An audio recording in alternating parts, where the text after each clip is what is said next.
মতো হয়ে, যেতে যেতে পায়ে পায়ে গেছি জড়িয়ে। আমি যে মাতাল হাওয়ারই মতো হয়ে, যেতে যেতে পায়ে পায়ে গেছি জড়িয়ে। কি করি ভেবে যে মরি, বলবে কি লোকে, মন্দ করেছে আমাকে ওই দুটি চোখে।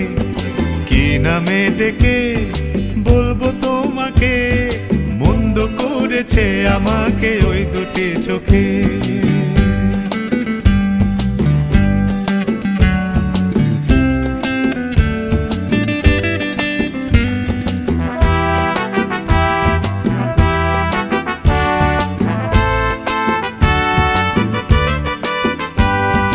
পালাতে পারিনি আমি যে দিশাহারা, দুটি চোখ যেন